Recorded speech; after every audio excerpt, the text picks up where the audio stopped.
Hi, good day. Hi, everybody. Woo! Episode 3 of the marriage series. Amazing, right? I know. So, good day, good morning, good afternoon, good evening, wherever you are all over the world. Thank you so much for joining us. My name is Bolanle Daniel Enang, and I am a family life enthusiast. And you're welcome to the 3rd episode of the marriage series. So, many people have asked me, how do you get the people who come online? How do you know who to bring? And I'm like, you know what? I'm a woman led by God. He just leads me to the right people. And I think that tonight's couple are just going to absolutely blow our minds. You know, like they are super awesome. So I'm very excited. I'm super excited.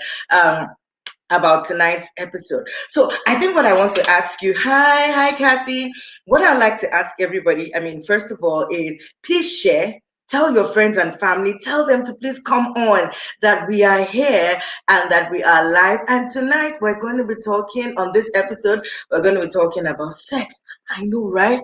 Let's talk about sex. It's one of my favorite topics in the world, and I know people find it some people find it strange that I like to talk about it. I mean, I'm married as a virgin, yes.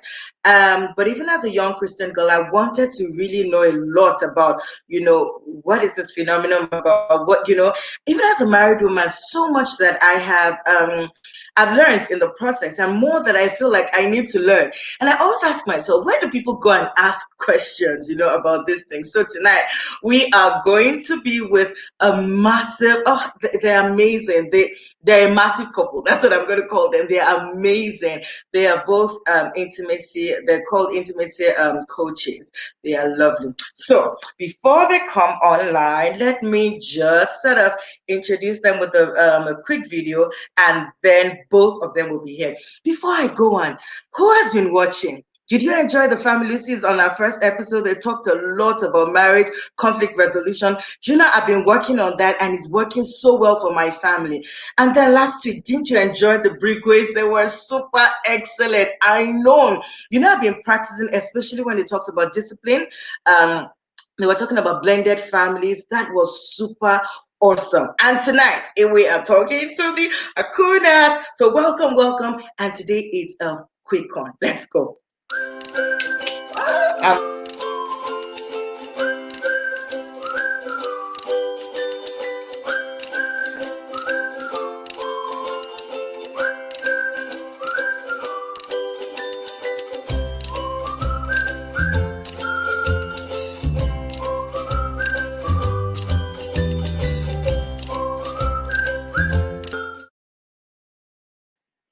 Right. So welcome with me, the Akunnas.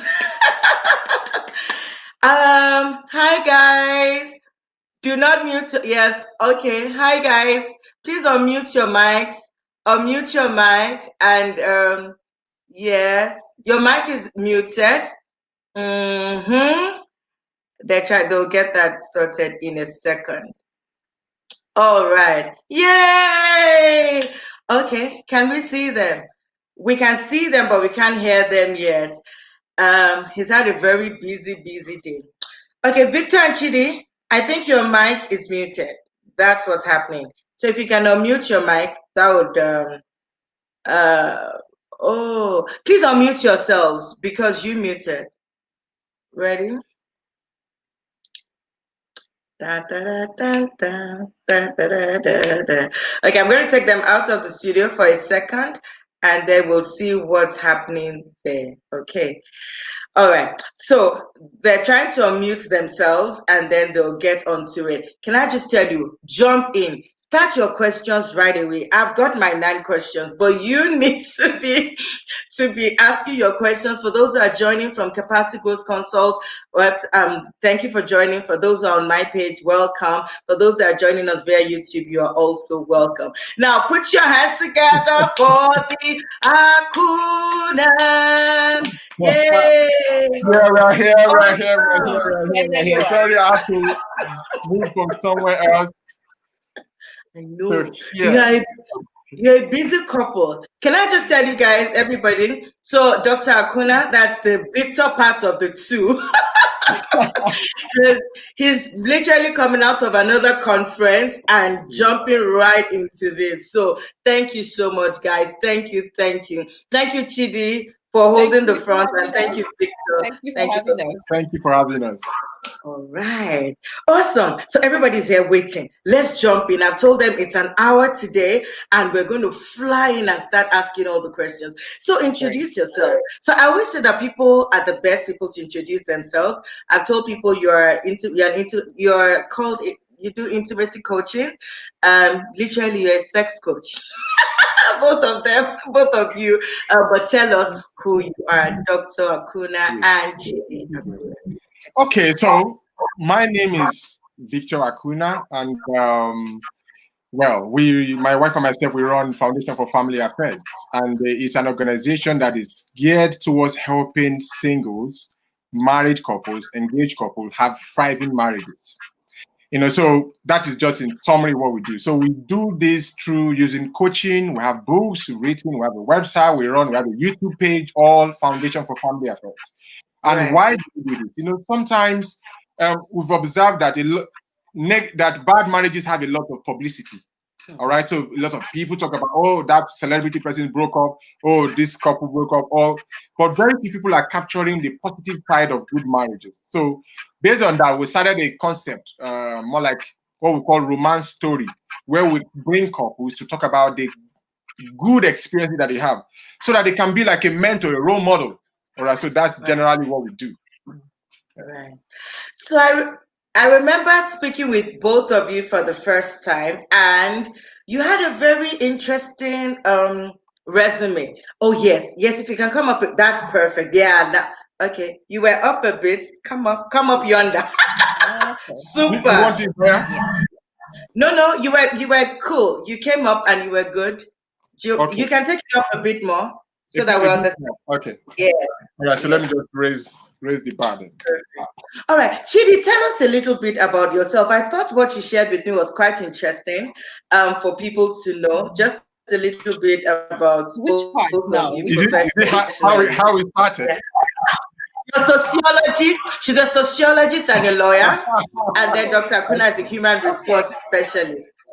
Okay, I think that's the part he was trying. You asked about the connection, all right, and then well, I studied sociology for my first degree, and then my project was on marital instability. So I'm guessing the part you're referring to is the part where he told you that when we became friends and we're talking, we then realized that we had the same passion with regards to building stronger families, stronger marriages.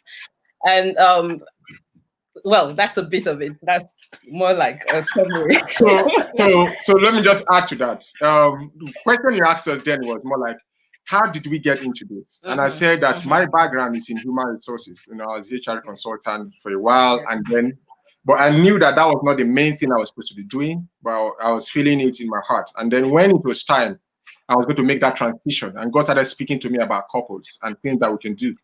And then I started having a conversation with her. And I found out that God has been speaking to her around that area. In fact, her dissertation in her first degree, before she went on to study law, was on marital instability. I said, okay, there is something here. And then we started moving up from there. And then when we started, first of all, we started out anonymously because, my mentor would say, when you want to feel anonymously. Don't. Right. And then from there, we started out inviting, people, started sharing nuggets, and people started giving testimonials. And then God just took it up from there, started opening doors for us in London, in Bradford, in different places.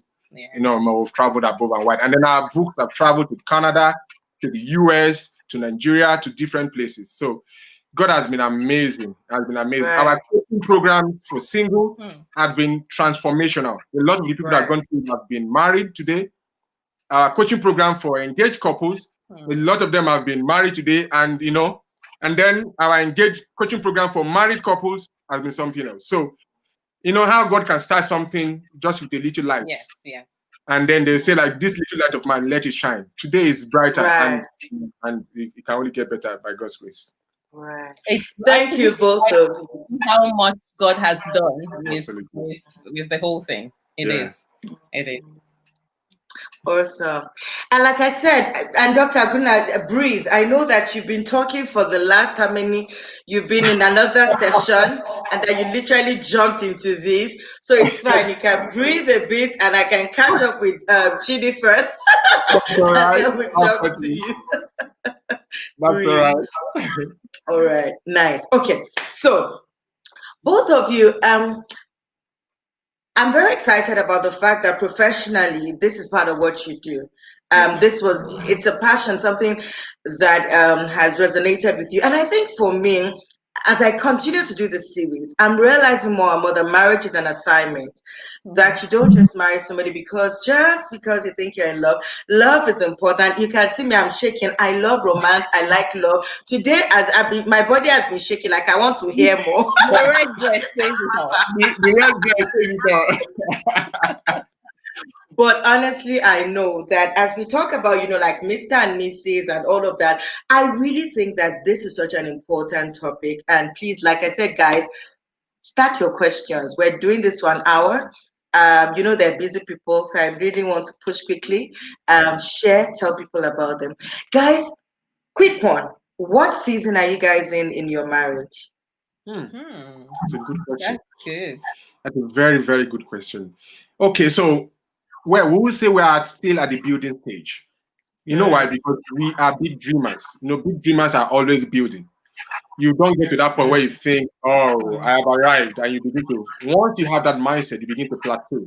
So we're in that space where, let me just throw this in. We waited for our first child for almost 8 years, trusting God. So that has completely changed the whole dynamic. So we started afresh, building in that area.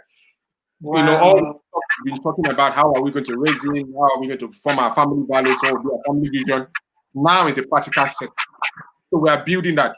Career-wise, we are entering a new phase. In my career, entering a completely different phase, on a higher. In terms of ministry, the concept of ministry for us is, when God says that, I've forgotten how he said in the book of Genesis, replenish the earth, be fruitful, productive, and replenish the earth. So we have moved from the fruitful stage where we are now in the stage of replenishing, where we are creating our own original content. We have our own signature coaching program. So the next stage is the stage where we will begin to disciple people using that, because we've tested it and proven it. So in some area we're building afresh, in some area we are to the next level. Consolidating. Gary Chapman's model or seasons of marriage, he classified it under the 4 seasons. Winter, fall, spring, what's the other one? Summer. Yes. So if I had to use that, the 4 seasons, I think I'll say spring. Okay, yes. Springing. So it's a time where everywhere is where new fruits are coming up in different aspects. Yeah, that's what it is. Yeah. Fantastic.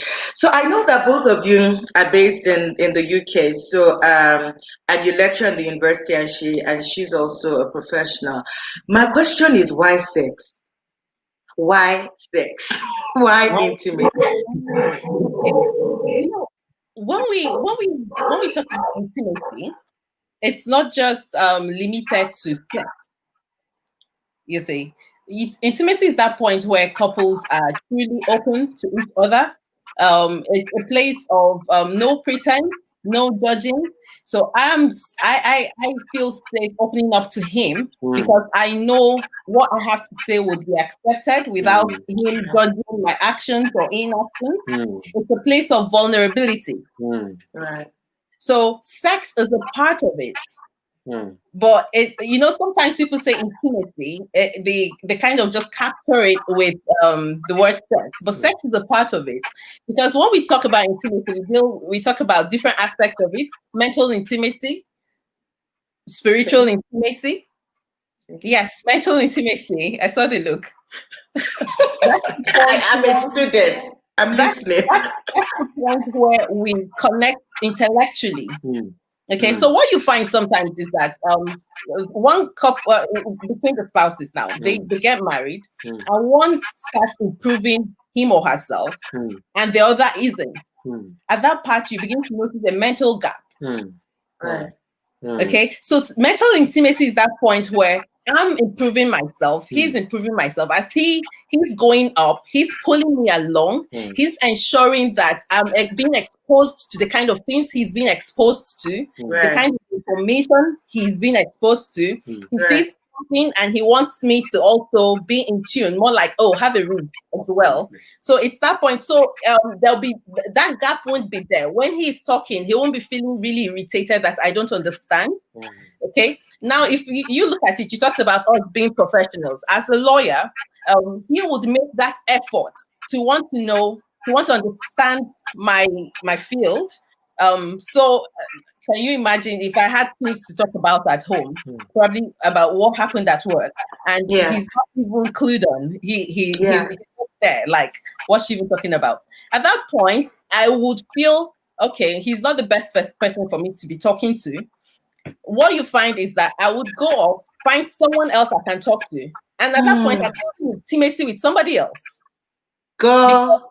Yes, a lot happens with time. Who you spend time with matters. So couples need to get to that point where they're on the same page. Okay, you understand me, you're interested, we have the common interest. Or well, if we don't have common interest, you're interested in what interests me, at least show an interest. And yes. And then that now facilitates sexual intimacy. Yes. Because the moment you begin to interact at that mental level, you now begin to, sexual intimacy is that level where I can be vulnerable with her, discussing my sexual needs. She can be open and not feeling that my ego will be impacted. I say, you didn't do it well for me. Okay, I can find out, how do you want it done? We can have those kind of conversations without her feeling shame or without me feeling shame. That is sexual intimacy. Is that stage where both of you can be vulnerable about your sexual needs, your sexual fears, your sexual desires. And then you can trust one another to meet that need. It's a place of sexual vulnerability. And I think that's what we're talking about today. Wow. You know, you just people. This is why I'm flying straight into it. And there's already a very deep question that has come up, and I will take it. Thank you for somebody has been extremely vulnerable right now, and it's wow. I'm blown away. She's talking about being in an abusive relationship, and what should she do? It's a deep question. I'll show it, but let's just carry on. Okay. When you say mental intimacy, I think we need to pack there just quickly. Like, you know, I hear a lot of women, and this happens to women a lot. And Chidi, you just tell me how this has worked out for you, particularly, where they feel like they're rising in their career, or they're rising in life in terms of their influence, their sphere of influence, how they think, and all of that, and their partners are not with them. In fact, let me tell you, mine was the reverse in a sense. So my husband is an engineer, and they decided I really feel called to education, and I was throwing tantrums. Like I really went crazy. I'm like, what? No. I married an engineer. What? And do you know what? I mean, you know me, guys, like I talk a bit about us. I mean, as much as my husband is very, very supportive, but I realized that because I was against his choice of career, I didn't realize this thing. I don't know whether it affected our sexual life or not. Okay. But I realized that this thing is both ways, right? It's not just the guy who maybe he's not doing well, or is doing well, the wife is not doing well, or the wife is doing like both ways. If you don't accept each other's sort of calling and career and are interested in what the other person is interested in, you will have challenges. You Yes. will. Until I got to the point where I'm like, babes, this education is true. CRTC is bringing money home. Me, I'm sitting here feeling like a G, whereas CRTC bringing this home. I'm telling you, at that point, then I realized, listen, the more you accept what this person does, like he lost his education, he lost teaching high school kids. He's phenomenal with kids and with maths and science. And I think when I accepted it, our relationship got better. So, guys, I said all that to say that is both ways, because many times when this kind of thing comes up, women already automatically think, "Oh, I'm doing well in my career. He's the one that is not Kineko." I feel like this is such an important thing. So, are you telling me, Chidi, how did what? Okay, so with both of you, were you sort of like rising at the same time? What did you do, or was it somebody going to school, the other person, and how did that affect? Do you understand what I'm asking? Yes. Yeah. Okay. Well, he for us it was something that happened.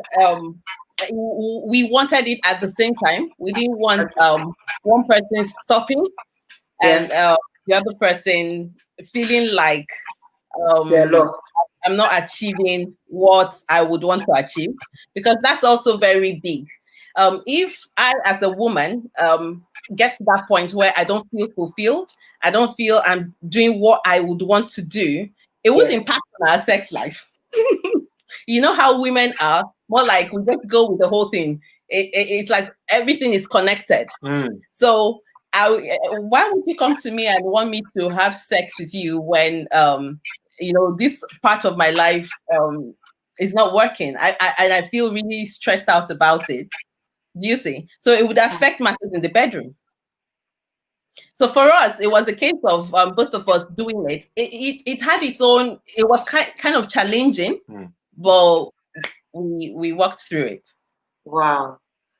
So you're telling me now that if the other person is not flowing with your line of things, it can affect you in the bedroom. Okay, so guys, we got that, right? Everyone, we got that. So okay, we shall be what quick one. This is a quick one. How did you know she was the one, Dr. Akuna? Hmm. I think for me, because I had a list of what I wanted in a woman. Full and list. I had a list. And one key element of that list is I want someone in whose presence I can be myself. I don't have to pretend. I don't have to form to impress her. I will impress her. But I shouldn't be under pressure to try to be who I'm not in order to act up and to try to put up a front. So that was very important for me from the get-go. But for some reason, I never saw her as a spouse. In fact, when we met during our what we call National Youth Service in Nigeria, West Africa. Second And during that time, I was playing a role. The role gave me the platform to see many core members because I was, I was more like in the administrative role. And so when I saw her, and then one day, once in a while, I go around and I pay visits to people. So this particular day, I went to our hostel to pay her a visit. And then I saw books. I was like, wow, I'm a lover of books. So the moment I saw books by her bedside, I said, really? And then I started conversing with her. I was sold. But I wasn't sold for me. See how I nearly missed my destiny. I wasn't sold for me. So I went back to the hostel, what we used to call NCCF family house. I was living in NCCF. I did that too. I was in Bauchi. Yeah. I said, I went back. I said, if you want to marry a good wife, there is this lady. Her name is Chidi. I was telling you.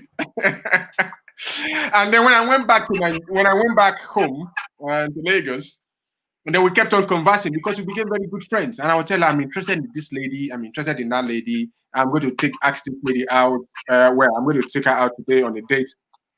That's how close we were. And then one day I was, some of those relationships did not quite work out. Some of them I found out some things were not what I was looking for. So we didn't move it to the next phase. So I said, no, what, I'm going to stop. And then while I was thinking, and then I asked myself, this lady that I'm this free with, this is one important thing for me. Does she even have the qualities I want in a wife? Jesus. That's when scale fell off my eyes. And then I started looking, criteria 1, 2, 3, 4. Wow. And then I started making, and then I went to God to pray. When I prayed, I felt peaceful about it. And then I started asking her, she just ran away. She said that siblings don't marry. Yeah, because I called you my big brother. How are you siblings? Chidi? Did his mother give birth to you? Please. Like brother and sister, Everyone thought we were related. What's my big brother? I said siblings. Siblings. Okay. So like I said, we're in ministry today, and we are running ministry together. We're having a blast to the glory of God. Yeah. So you see what I'm learning from this. I'm going to take both of you out for a second, and I'll bring you right back in. Just give me I'll bring you right back in. Everyone, can you see what's going on here? Books, siblings, and then they're talking intimacy. Here we go. Let's do this, guys. Let's do this. Let's ask questions. I've seen this major question. I'm going to pick it up in a second. Just give me let's go with this. All right. Okay. So we're ready to have both of them right back in the studio. Are you excited like me? I am. Siblings. Yeah. Okay. So siblings. So siblings. Why you're telling me siblings don't marry, but they do.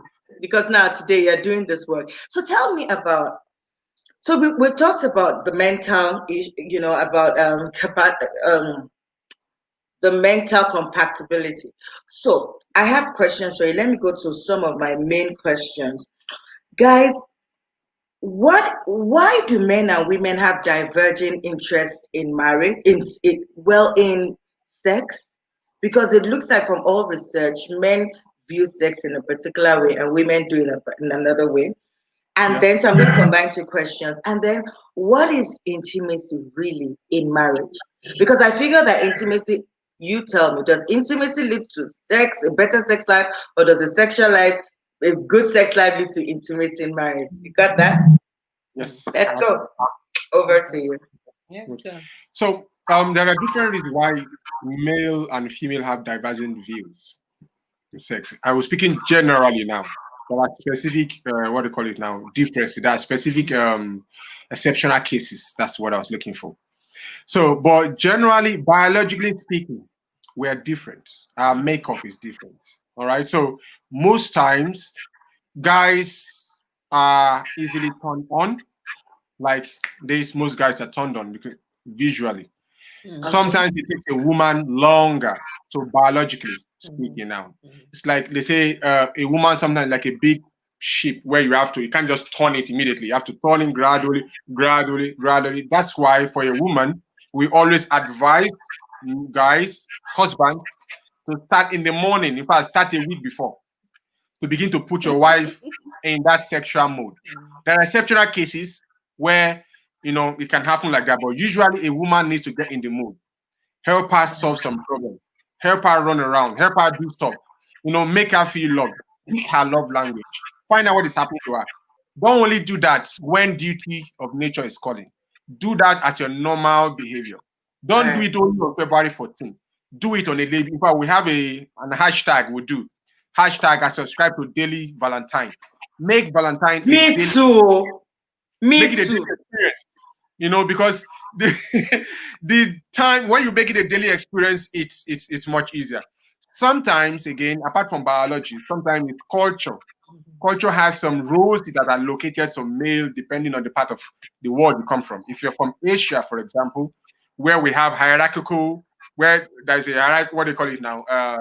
That's a patriarchal. The relationships are patriarchal, all right? Or like Africa, or like here where it's kind of egalitarian to a large extent. It impacts how people relate with it. Usually the male is the initiator, all right, most times. But now we are beginning to teach women that men also like to be chased. Just that culture says the woman is initiating, she's loose. No. If you are married to him, eat him up anyhow you want him. Eat him.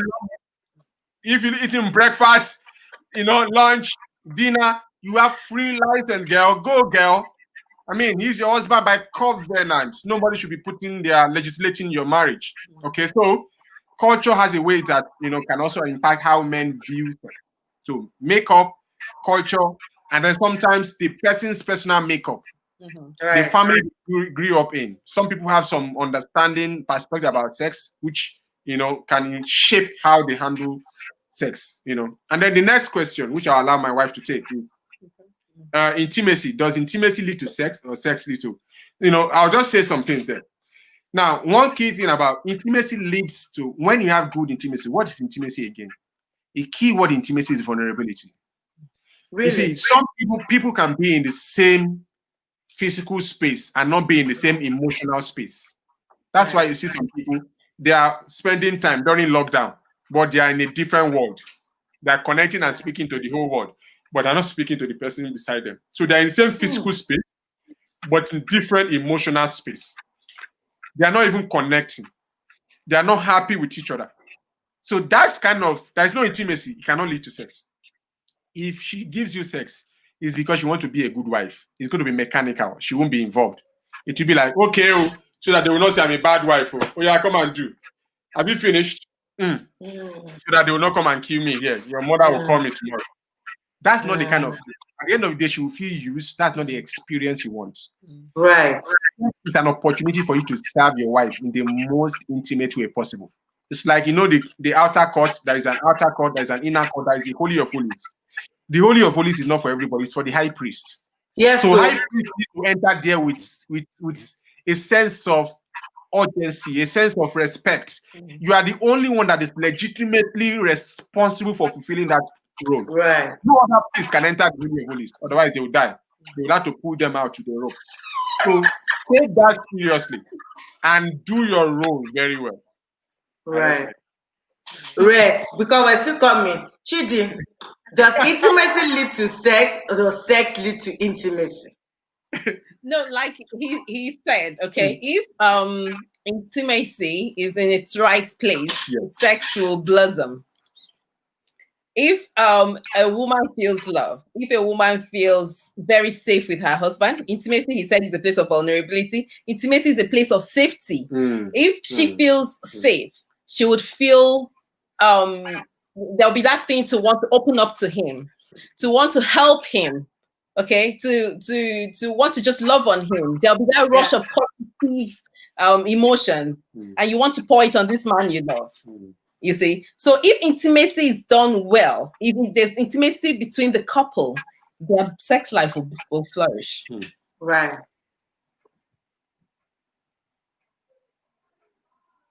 So it's that point where we will, okay, if I'm to capture it as sexual intimacy, it's that point where you begin to access depth in your relationship. Okay, it's amazing. Yes, you said you've been married for 11 years. But you'll be amazed that there are depths you've not accessed in your relationship. Sure. And the more strengthened your relationship is, the more strengthened the bond between you and your husband. You'll be amazed at as you both begin to explore, because you're both in a good place. You feel safe to do that. As you both begin to explore, you'll be amazed at the depth you get to. You know why some women don't initiate some new moves? Because your husband will ask them, who is teaching you this one? Right. So there's no safety. If I try something new on this guy, the guy will begin to bring all kind of questions and will begin to look at me in one funny look. So what happens? She can't really try something. She can't really say what she feels. So that's why what she said. The moment there is no intimacy, the sex will not take off the way it's supposed to take off. It will just be like a mechanical transactional sex, or just to fulfill that kind of sex. Sorry, quick one. I hope none of your devices are on. Is everybody good? We're not hearing echoes. I hope you're good on your side. You're not on YouTube. Nothing. Okay. No. Perfect. Okay. Perfect. Okay. main question. Okay, let's take this question. My heart is really with this person. She says she's fed up with this relationship, and I don't want to project it. Just to yeah. Right now she's tried everything by staying calm. In fact, let me read it. In fact, I'm really fed up with this relationship thing. I would say I have not had good luck with relationship. I'm in an abusive relationship right now. I tried everything by staying calm in this so to say relationship. But yesterday I had a shocker of my life. He strangled me and hit my head with a stool. It was just by God's grace that I'm here. So please, can you please advise on what to do with this? Run. One word. You know why? Because things like this, you're going to be on an upward trajectory. Next time, it won't be stove. It'll probably be something much more. It's like that will be, it will keep pushing the boundaries. So the first thing at this stage, if you are experiencing verbal or physical abuse, you can separate yourself. I know this is easier said than done, especially for the lady who depends on the man financially. It's hard to pull away. Or the guy is holding a high status in the society, or or is in a part of the world where rule of law is not effective. It's very difficult. So in a situation like this, first thing I'll ask you to do is to remove yourself from that situation, because it's only someone that is alive that can be married. Sure. Two, if he has somebody that can call him to order, get that person involved. All right, because it has gotten to the level where you can lose too many women have lost their lives. Too many men have lost their lives on issues like this, and they do not begin to adjust, more like met out punishments that cannot resurrect anybody. Okay, so in a situation like this is a general feedback. We need to know case by case basis now to be able to give, because a good doctor is known when they are able to do a good diagnosis. But I'm answering based on general information we have. If we have if we have more interaction, we'll probably know. But if she's hurt you, she needs to leave, because the next time it will be an intensifier. That's how it keeps progressing. It keeps progressing. It's like pornography. For the person starts. The next time they will look for more heavier content to feel that high. They look for another content that's how addiction works. This is an addiction. It's just that it's in the form of so that feeling, you feel remorseful. Next time you feel like I did not beat her well. That's why she's still misbehaving. You would intensify it and you may not survive. That's what I'm trying to say. Wow. Thank you. So he says run. Okay. My heart just breaks when I hear things like this. And I feel that a lot of women also stay because of the children, stay because you're dependent, stay because of society, and then people die. Simple. And people die physically, they also die emotionally, mentally. You were saying? I was going to say, well, she must take herself out of that environment first, and then probably gets people involved, people who she knows can speak to him. Absolutely. But not in that environment. Absolutely. Right.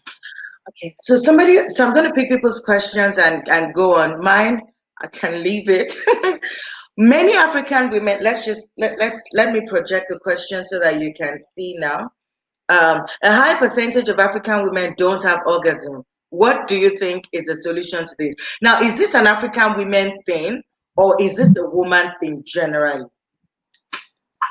Okay. Women take time to get there. So, and I think research has shown that a lot of women have not experienced orgasm. Some women don't even know what orgasm feels like. Okay, and that's because, so if addressing your first question, is this a woman thing? It's something to do with the individuals, the two individuals involved. The man probably doesn't realize that the woman is not wired like himself, so she needs more time. She needs patience to get there. She needs foreplay to help her get there.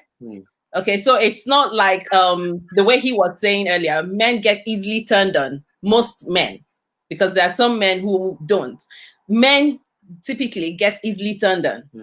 So he would need a lot of patience with the woman to excite her, okay, until she gets to that mood. And the best way to do this would be to ensure that the woman is first satisfied.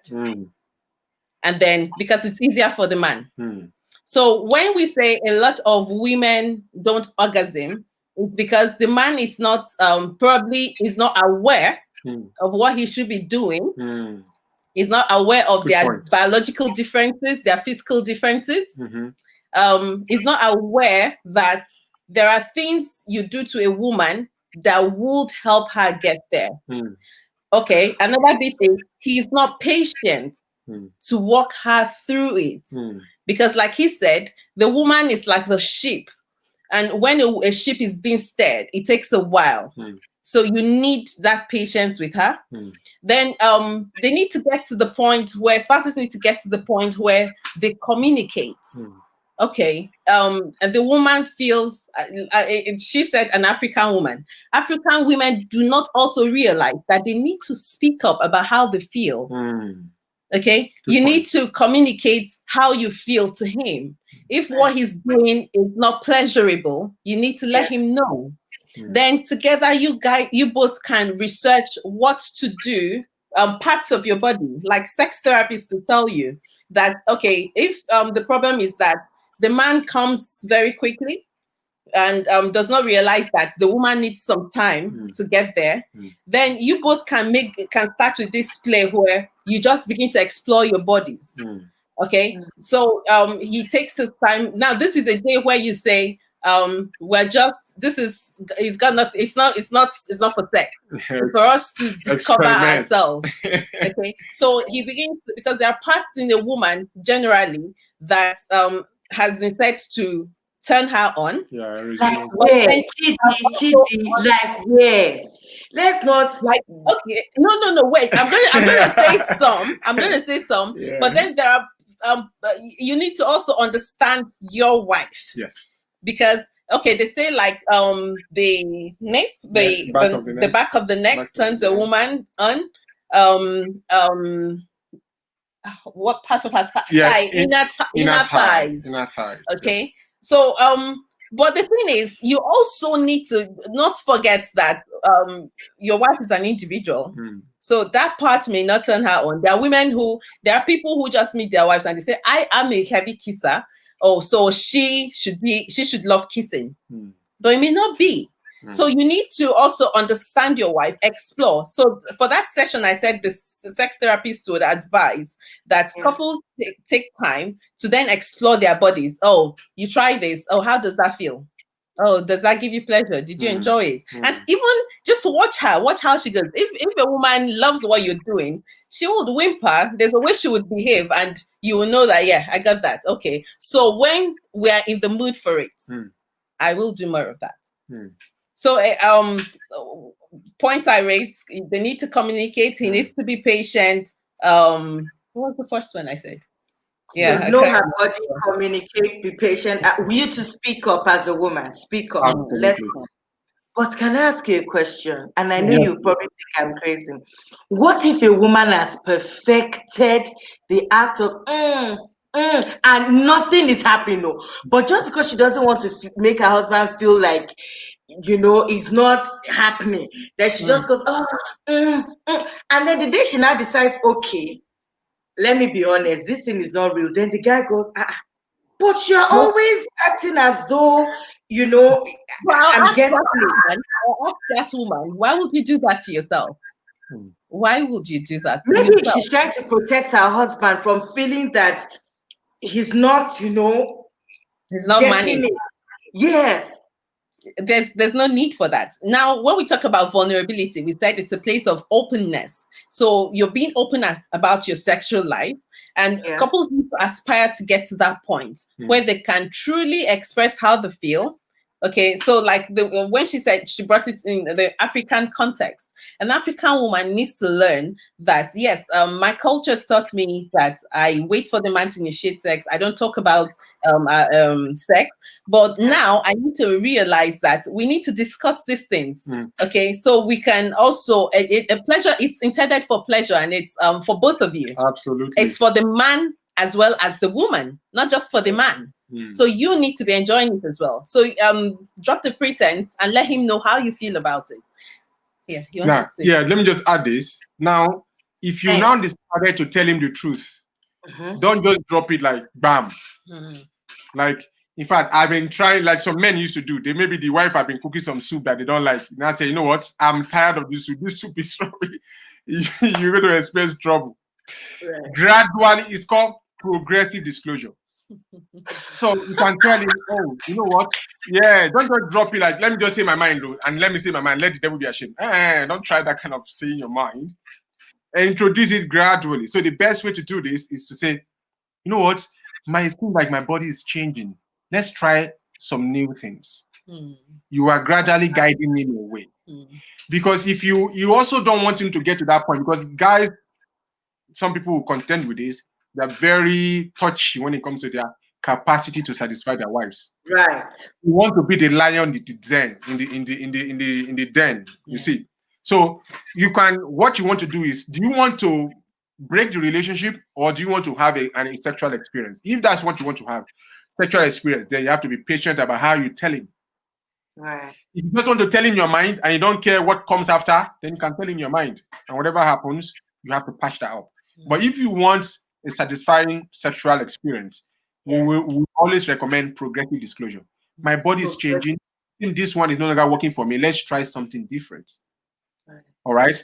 Let's change our position. Let's change our location. All right. Because there are positions that help it more, that help the contact for the woman in the C region to be more effective. Let's change position. Gradually, guide him. You know your body more than he does. And the guy too must be open to learn. Whatever experience you have from anywhere, that is not your wife. Right. Your wife is different. All right. Most people have this concept. All men are the same, all women are the same. I was going to ask that. It's not true. Because every woman is different. There are many things that determine, that influences what a woman feels pleasurable. The experiences of her childhood, what she has gone through, what she has heard, what she has been taught, all those things play the role. And nobody has the same set of experiences like your wife. That's why God designed it like that. God designed it such that before you can get into a woman, there are many layers.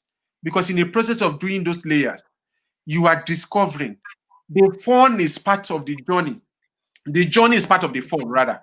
That's why when you get married, the recommendation of the Old Testament is to stay for 1 year. What are you doing for 1 year? You are discovering and discovering. If you're a military guy, don't serve. National duty suspended. National duty is suspended. And they prioritize duty. Family duty. Yes. He said, if you are a soldier, national duty, that they can kill you if you just run away. You went away. They say suspend it to prioritize your family. That's why I like what Mother Teresa said. If you want to save the world, go and love your family. Go home and love your family.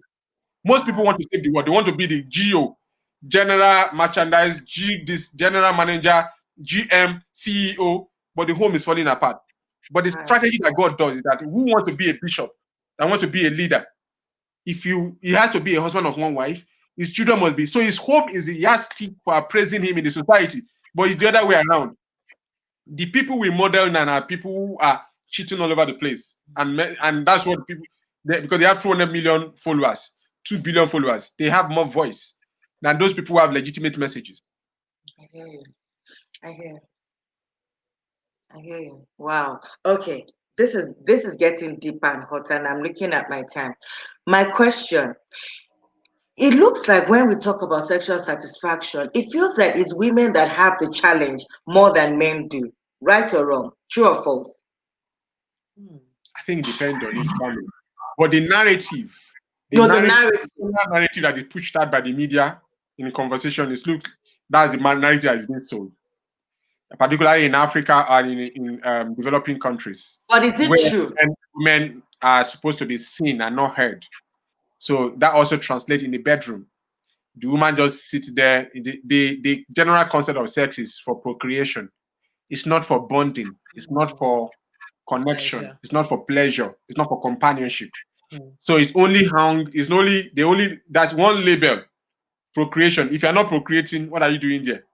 Just So that's the general, but it's not always the case. It's case by case basis. Each couple have their own way. Okay. So sometimes it might be you may have. Okay, go on. I'm sorry. You can see the questions, they're jumping out of my mouth. I have so much to ask you.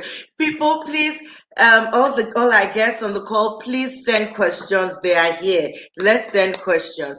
How little or how much what's a healthy sex? No, okay, I know it depends on families. I get that, Akunas. But how little or how little is too little sex, and how much is too much sex? Well, in a week, let's do weekly.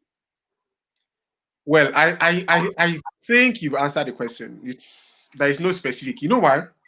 There are many things that play a role to that, and I will explain why I'm saying that now. Do you know how many times I wanted to be having sex before I got married? How many? I wanted to be having it every day, like 4 or 5 times a day, because I've never experienced it before. So I had this fantastic image, on what I'm going to do. Yes. By the time I entered the thing, and I noticed that, you have to pay bill, rent, you have issues. There are many things that will occupy your mind. You will even not remember sex sometimes. So there are different things that happens. So when people are moving to a new environment, for example, you are moving to a new environment, your family is relocating, there are many moving parts that people don't even remember sex. So, but let me just answer your question. So the question is, how much is too much? It depends on the phase of life they are at. How little is too little? Yeah. Some people say, okay, let's say statistic based. Some people say at least that the is it once a month is really little. Yeah. Once a month is really little. That's terrible. See, one thing I want to redefine that question by saying we need to understand the benefit of sex. Okay. See, sex has a spiritual power. See, there are some things that when you are having sex with your wife and you ask God, you guys are connecting to a certain level on a high pedestal. That's why when you're having sex with the wrong person, negative influence, negative spirit can enter people. That's what they call soul ties. It's so powerful. It's at a heightened level. That's why it's called, it's like worship, where you are worshiping God. I say, state you enter, God will just download things in your spirit, man. It's so powerful. That's why God preserved that thing within the context of marriage. It's such a powerful thing. Such a powerful thing. So that's one. The other part is that it helps you to bond. There's a bonding. That's why you say some people after a while they start looking alike. Why? There's a level of bonding that happens. There's a level of connection that happens. 2, it helps people to relieve stress. When I was doing my PhD, when the stress is too much, I know nothing is working in my head again. I'll just call my wife. Chidi. Nature is coming. It helps you to do factory resets, and ideas will just be downloading. I'm telling you, a guy needs it, a woman needs it. So there are many things. I don't want to go into procreation. Everybody knows that. That's a level of bonding. That's a level of connection. You guys have been in sync, where you can just look at your wife. She knows what you're thinking, and you are saying, I was just thinking that same thing. What helps this thing is the level of bonding that happens. It's a glue. That's why marriage is not consummated unless you people have sex. Sex is a powerful. That's why I laugh at couples who use sex as a weapon for their spouse. They say, because you don't do this, I will withdraw sex. Yeah, you don't know what you're doing to that man or what you're doing to that woman. Wow. Powerful question is coming in. What is the correlation between the G spot and the big O? Even me, I don't know what big O is. I'm learning. I'm a family. I think the correlation, I will let her also say. I think the correlation is the intensity of the stimulation you are able to give to the G spots will lead you orgasm. to the big O. Exactly.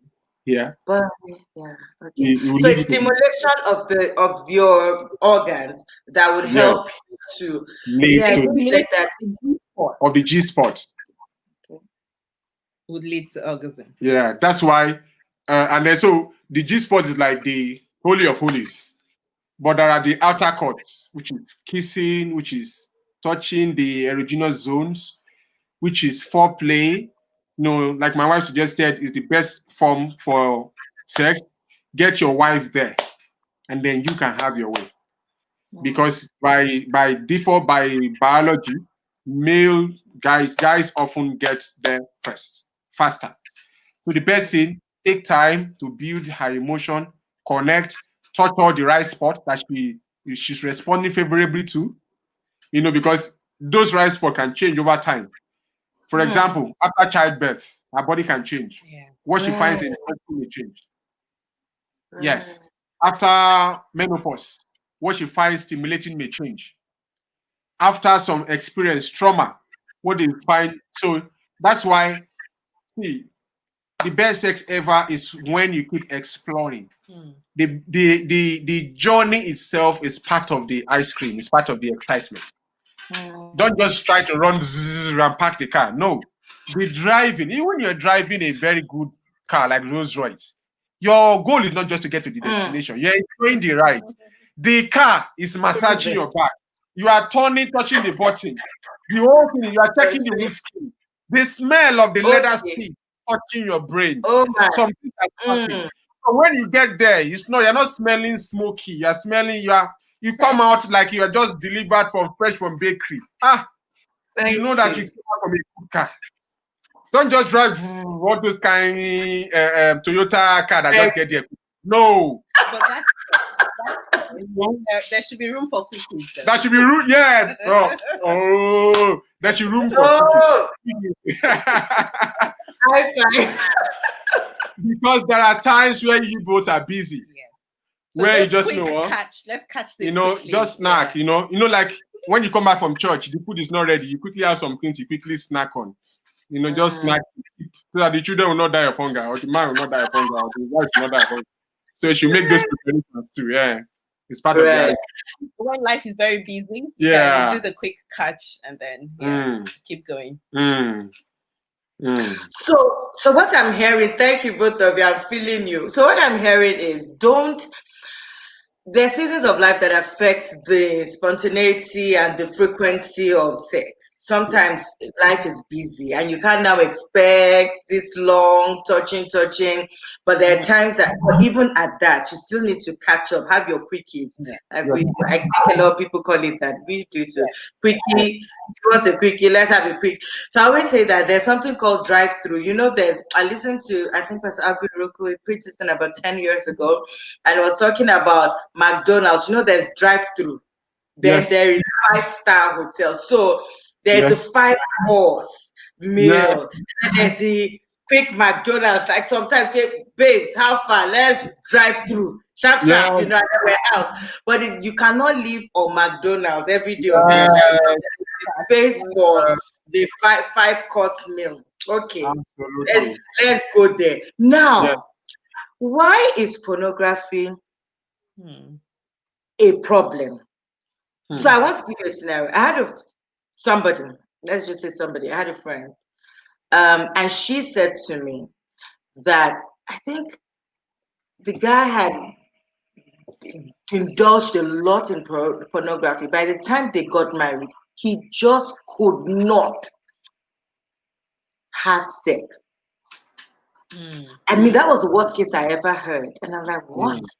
Like the guy could not. So I've heard all sorts of things. And then I hear things around men, a lot of people go into pornography. I've listened to things, you know, Laugh Your Way to a Better Marriage. And the guy was talking, McGonagall was talking a lot about the impact of pornography on. Please tell me, first of all, I'm very honest, never seen it in my life. So sometimes I'm curious to say, why is this thing so potent? Why is it so bad? And what's the impact on a relationship, and can it ever be resolved? Pornography is addictive. It is addictive. It's a journey no one should start. Because it's such a strong force that it's difficult to return from that journey. You find couples, I mean, like you see couples who sometimes, if it's the husband who is addicted to pornography, the wife starts complaining, he never touches me. Why is that? He's been programmed, he's been wired to a certain level. Okay, so whatever he does with her no longer seems to do it for him. Because the truth is that sometimes people forget that these are actors acting out a script. And so it's like they try to heighten whatever it is you think, oh, okay, it's abnormal. Yes. Like, let me just put it that way. It's abnormal. So you would not begin to expect your wife to act out what you're watching. So at that point, it begins to affect your relationship because you no longer think she's satisfying you. That's not enough for you. So they get very addicted to that. And pornography would often be linked to masturbation. So when of course, you're watching it and you're masturbating, you're self-pleasuring yourself. Why do you need your wife? So it starts impacting the fabrics of your marriage. Because people who are addicted to porn sometimes can go for a long time without needing their spouses. So that's pornography, or the people there, the actors there, is replacing legitimate sex with their spouses.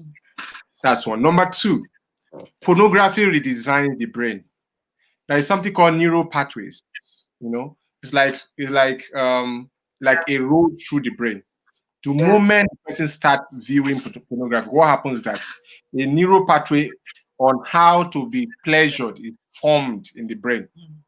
The moment that is formed in the brain, anytime they crave that desire, the only thing that can feel it is the neural pathway, the action that triggers that movement.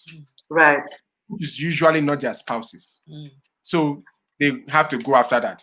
And the bad part of it is this: they need to keep seeking a new, more lurid and dangerous part of pornography for them to feel that high, because it's like drug addiction. Most people start with drug addiction, they never start with cocaine. They always start probably with cigarettes. They're from cigarette to hemp, from from that to marijuana, from marijuana to they graduate. Why? They are seeking a high. That's a high they need to keep capturing. And so after a while, if it's one that you take that does it for you, after a while, you need to take it to 2, to 3, to 4, until everything they own will be squandered. And then they start stealing stuff to feed that habit. That's how people degenerate. So someone that has gotten to this stage, they need help urgently. Can they get help? The first thing they need to do is to stop feeding the habit. That habit has become a monster now. You know how habit is like a little thread. You keep, it's breakable. After a while, it becomes a big band that you can't break it away. So first thing is to stop what they are watching. That is what is feeding the habit. But it's not something we'll be talking about here. The first thing they need immediate intervention, because this is an advanced stage. It's an advanced. Wow. Okay, so guys, so I'm going to talk about the quick bad ones, and then I need you to tell me about bedroom makeover, because now I need to make over my life in my sexual experience. Okay, but really, what is sex addiction? I thought that okay, what is sex addiction? Because you would think that maybe being with your spouse, you have sex maybe all the time, all of that. Is that sex addiction? What is sex addiction? And how does that also impact on the marriage? I think it's that point. Desire for it is so much. Are we echo? So the desire for it is so much. I think psychologists captured it as compulsion, a state of compulsion. Now it's like people who are addicted to sex, they get so into it that it begins to affect their normal life. It begins to affect work. It begins to, it's like that thing, they crave for it so much that they do not realize that they need for this thing consumes them. Absolutely. Right. So it's no longer normal. Okay, it's okay to desire sex. Everyone has sexual urge, but in this case, it's really it's on a higher level. They are no longer in control. Yes. The moment you give away control, it's an addiction. You give away control to pornography, you give away control to somebody that's bullying you, you give away control to drugs, it becomes an addiction. And oftentimes, I think sexual addiction is often as a result of the use of pornography. Yeah. A lot of time they are linked together. Yes. Wow. Okay. So I think I've asked all my questions around, the bad, tell me, how do I make my sexual life more spicy? How do I change the bedroom? Because you've written this book, Bedroom Makeover. Please help us. Because now I realize that if you've been married for a while and you're not making the attempt, you can actually get into a routine and it's just bam, bam, out. And I'm beginning to think this thing must be more than, because I waited. I was 29. You understand? When I got married as a virgin. So I know that, in the beginning, we're still exploring each other and all of that. But I don't want to get into the rut of, we have 2 children, life is busy. Please give us practical, because I'm now watching my time, on how to really do serious makeover. Where's my notes? I have let's write it. I think the first thing is the couples to have a conversation between themselves. What we call a conversation to appraise where they are at. So because you can't, if you want to come to my house and you say, oh, I'm on this street, I'm going to ask you, where are you at? The moment I know where you are at, then I can guide you to my house. So the first thing is, before you decide where you want to go in terms of sex, you need to know where you are. Right. Ask her, is she happy? If she's not happy, what is she not happy about? Ask your husband, is he happy about how things are? What is he not happy about? Then when you are armed with that information, you now ask yourself, what kind of sexual experience do you want to have? Because your own idea of scintillating sex may be different from his. So the key thing there is you guys need to have a common ground, what you agree about. What do you really want?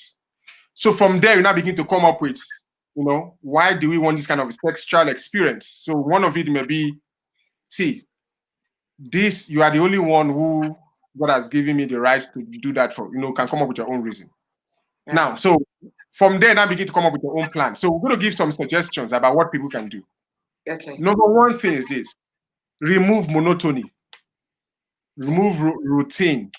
Monotony means once the people on that day, your wife knows. I don't want to say something that came to my mind, but your wife knows how you always, like a specific way you people always do it. It's one way. She just gives you that position. That is not good. You entered monotony. Okay. Spice it up. If one person is always on top, switch it. That's one. Two, sometimes change the bed sheet, change the environment. That was the time I traveled for a while. When I came back, the whole room was different. I quickly entered action. I quickly moved before things changed. So sometimes change the bed sheets, change the position of the bed. Some freshness has a way of changing your mindset. Right. If no children, move to the kitchen, do something in the kitchen. Who says he must be in the bedroom? And who says he must be at night? So some people just believe that it's only at night, and there won't be lights. You must only turn it off. Who made those rules? Break the rules and remake your rules. All right? Find out new parts of our body and explore. So, number one, change the bedroom, change the position. All right? change your position, how you guys do it. Location. Yes, those are very good. Eat healthy. There are food that you need to eat. For example, spinach. Really? Yes, spinach. Serious. Spinach has a way of releasing, what do you call it, making blood flow. So it helps. We are going to be buying spinach. It will help the male better because it will help blood to flow in those regions, and even the woman. Because what causes stimulation is when blood flows to those soft nerve endings faster. That's what helps the stimulation. Exercise. That's a kind of exercise that you do that keeps your body. See, when you exercise, some hormones are released into your system. Hormones like oxytocin, that helps you. One that is released into that's the way you feel when you do good exercise. Those who exercise. Create the right atmosphere. Not every minute. You guys are fighting. Yeah. Tomorrow, one person says one thing, the other person says 10. Create the right atmosphere. Atmosphere is very important. Because for a woman, like my wife said at the beginning, sex for her, everything is connected. Yeah. If she's not happy at work, there are things bothering her, she's not sorted out school, she won't be able to connect with you at a certain level. Unless only you will enjoy it. That's another thing. Another thing that came to my mind is change your laundry. Change your I'm even changing my pen that I'm using. The book, we have a topic. Give him something to look at. The first in the manual, give him something to look at. When guys are usually stimulated by sight, give him something to look at. Once you pass once, pass twice, with some dangerous husband slaying laundry. Even though he's writing proposal, the way he will fling that MacBook laptop like this,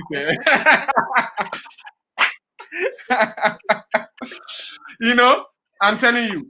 And if you are busy, we always recommend schedule it. Yes. Because sometimes people are waiting for it to be spontaneous. Schedule it. Tell yourself, you know what? Every Tuesday. So everybody knows it's on the calendar. Because if you are waiting for you to be in the mood, sometimes you may not be in the mood. Mood comes and goes. It's feelings. It's fleeting.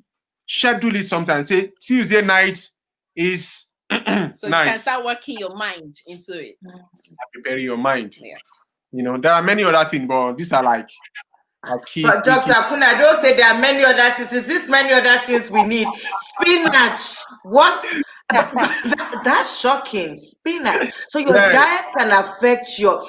So does it affect your diet? Affects your libido, or does it affect your abilities, or does it affect what exactly does it affect? Spinach. When we were researching, spinach helps the flow of blood. So too much. In fact, some people tell you that too much sugar impacts the guy's spinal cord, which is what he uses to, you know what I mean. I don't want to get too explicit. His tool of trade. Yeah, too much. Too much. People take Coke or what do you call it? Let me not mention a particular brand. Who take fizzy drinks, soda. And fizzy drinks can have its impact. Alcohol can have its impact. On the male body or whoever is taking it. There are even cigarettes. There are different things that impact on the body. That the body does not stay healthy and in top form because it's an intense process. Sex is an intense process, very intense. So that's interesting. I was going to ask you something now. The way I can be very interested in this sex matter, because I know that it can make or break a relationship, and I feel like there's a lot that people really need. We need to be talking and asking questions. Chidi, as a woman, do you feel that sometimes somebody said I'm so real and funny? No, I'm serious here, guys. Life needs to be, but it's true.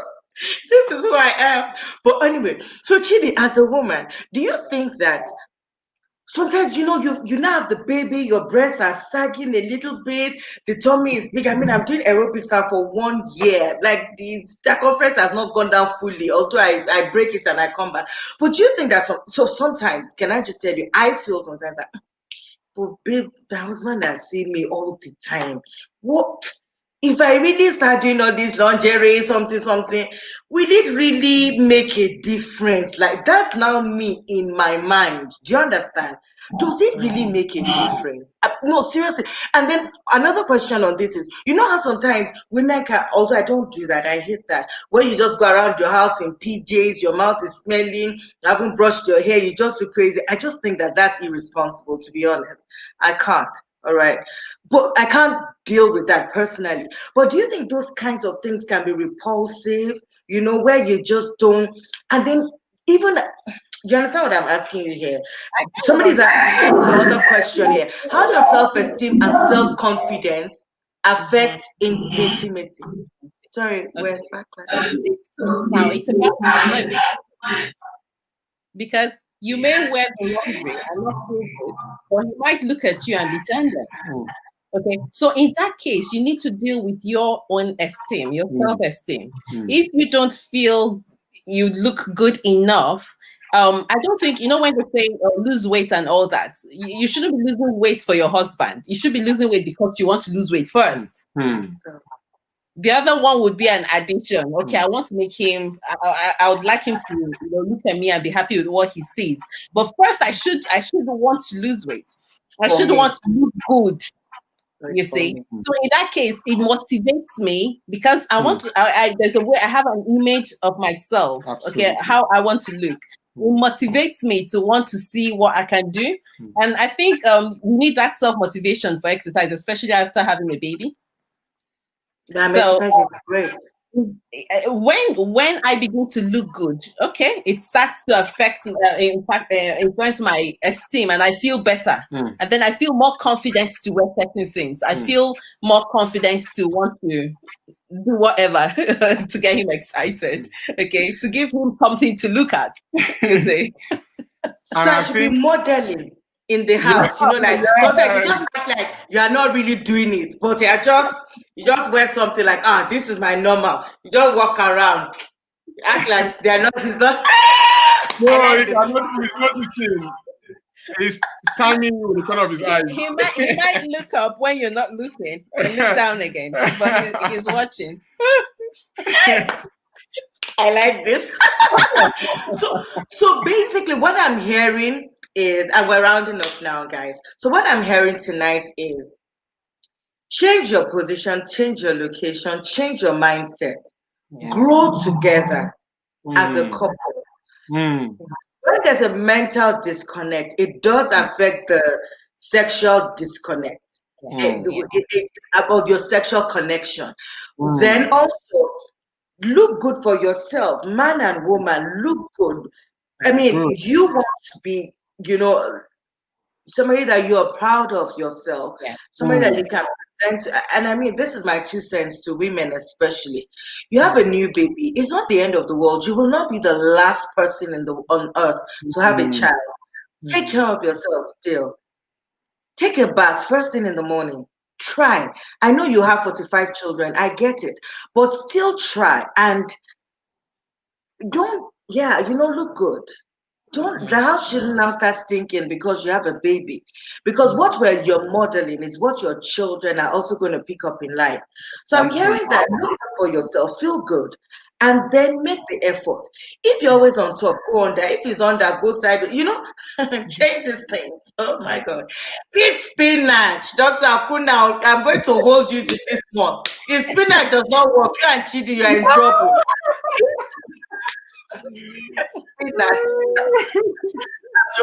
But eat properly, have healthy food, because it then helps your ability to have sex and your experience, the quality of your experience. That's what I'm hearing.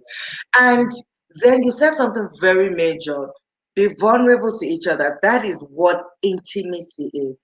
Intimacy is not just, we're always slam banging, we're always having sex, we make love, we're always having sex. it actually starts from we connect mentally. Because I think that women are really guilty of this, where Mm. you connect with somebody else, but you're having sex with your partner. Mm. Mm. Mm. Mm.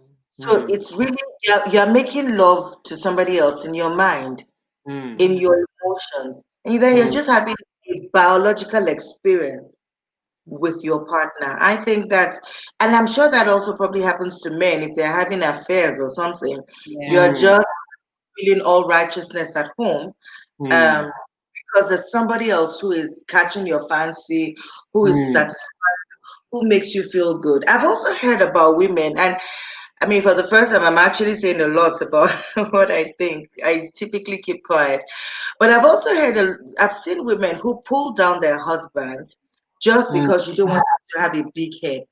Then he's Mm. not attracted to you. And then that little girl that just thinks, oh my gosh, you're such a star. Mm. Can make people really feel good with themselves. And I've learned that about myself. Can I tell you, I'm being honest here. I've seen that when I have interactions with people, especially of the opposite sex, that I can praise anybody, child, man, woman, but I realize that with men, you Mm. as a woman, you've got to be careful because it's a weapon. Can I just tell you, people, it's a weapon. Mm. When you let somebody feel good with themselves, they gravitate towards you all the time. All Isn't the it time. that isn't it Yes. that men are attracted to how a person makes them feel? You make Yes. him feel good with himself, Mhm. and he's just Absolutely. in your space, isn't it? Absolutely. If he buys a new tie, you walk past your office like 2 million times. So you can get They the are taste. big. New Yeah, it's time. an And that's unconscious why thing. work husband and work Yes. wife. Yeah. Yes. Yeah. And when a man or a lady begin to notice that they are dressing not for their spouse, but for somebody in the office, it's the beginning of emotional affair. Yes. You need to Absolutely. chop it. Moment you are thinking, will he like me? Will she like me in this suit? No. Will she? No longer your wife or your spouse. As a red sign. Yeah. You need to chop it quickly. Yeah. Because once it grows, it becomes a wildfire that will burn the whole forest. Absolutely. Absolutely. Mm. Wow. Thanks, guys. Any further questions? I'm on my way out. I've learned a lot. I'm so thankful. Thank you for your time. Thank Thank you for you. being open and telling us. I like that G Spot one. I don't know where it is. And it's not G Spot, I'm sorry. Neck. Fuck This it. spot is not there. I will tell Daniel to touch my neck. No, those ones are erogenous spots. That's erogenous spot. Erogenous spots behind the ear, behind the neck. You know, just Google it. You see. I will, you I'll don't, let you Google it. Akunna, I am on my way to Google as you're looking at me. I'm Googling away. I want to know. I must know. Marriages must work. Guys, we must have a good time. So the people are saying they love you very much. Love you Yes, too. super working mom. This, Oh, lucky I'm man. part of Super Working Moms Academy by Detola Amore, and that's why Oh I saw yeah, love you Mr. Akuna too. for the I first did time. So yeah, so thank you, Dekola. Yes, so spinach, people. And for those who love me, thank you. Please remember, women, look good for yourself first. It's such an important thing. All right, we're on our way out. Both of you, give me your 3 top tips for marriage. Let's start with for intimacy. Chidi, Victor, and then we close. Hmm. Three Three topics top going. tips. Your top 3 Let's see. for marriage, for intimacy, specifically for sexual matter. Number 1, be vulnerable. You asked me to speak first. Oh, See? sorry. Sorry, go on. Go on. No, go on. No, you Go on. go I on. have Go to on. think Yeah, now. like Stevens, go on, go on. Anybody can go. All right. So be vulnerable. Very important without intimacy. Be vulnerable. Forgive. Because if you don't forgive, you will not move past that point of hurt. Hmm. All right. 3, create the right atmosphere so that your spouse intimacy does not just fall from the sky. Create the right atmosphere so that your spouse can be themselves. Oh, wow. Should I Yeah, keep this is going? hard for me. Yeah. No, I was going to throw in. I know how she thinks, so I said a lot of what she's going to say. So. Exactly. Why did you do You that? cheated, Dr. Akunna, you cheated. No, actually, sorry. It wasn't my intention. It wasn't my intention, honestly. Chidi, you do the harder one. Yes. Work on building trust, because time will come, things will rock your marriage. It's the trust that you have built that your spouse will withdraw from and say, you know what, this guy was like this was like this, maybe this is not true. Yeah. And based on that, he can sustain you based until she proves and does further investigation. Very important. Build your trust before you need it. Right. And I always like to say, you can still have the marriage of your dreams. Absolutely. It doesn't matter how bad things are right now or how far they've gone. You can still have the marriage of your dreams. Absolutely. Marriage works on principles. So if you decide to take on the principles right now from where you are and think about what kind of marriage do I want going forward, call your husband, have a meeting, have a talk with him, and have an open mind. You can still have the marriage of your dreams. And if you need help, get a coach. A coach will save you time. It will be an unbiased person that will save both of you time. I'll send them to you. Yeah. We're here. I'll send them to you. Check us out on Foundation for Family Affairs. We are here to support. Foundation for Family Affairs. Like the lady who sent something, that important question, I will definitely send her to you and also try and see what I can also do. All right. On that note, thank you guys. You rock. I love you both. Thank you for telling us about books. Books attracted you. Spinach is keeping the libido going. I'm joking, but but thank you to both of you, and thank you to all our listeners, all the people who have been in tonight. Please share.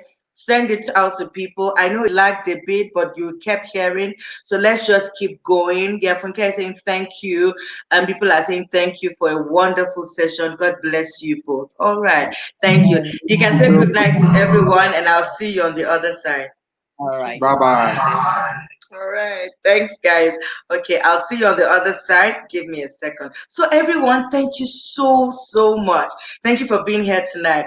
I think that was exciting, right? So, can I just tell you, I want to talk about money on our next episode, money. And I'm still trying to confirm that. So, I'll keep you posted on who's coming for money on our next episode. And then we have only 2 more in this season. And next week, we'll have money talk. I will get the person, and then we have the Ogufiers who will end this. Thank you for being here. Have a fantastic week ahead. A wonderful. Thank you, everybody. Thank you. I'm putting up all the thank yous. Have a good one. Enjoy the rest of your week. Kindly share. Let more and more people know. Sex, intimacy, they're wonderful tools in marriages. God bless you. I love you. You know that, right? Let's do this together. I'm going to buy spinach.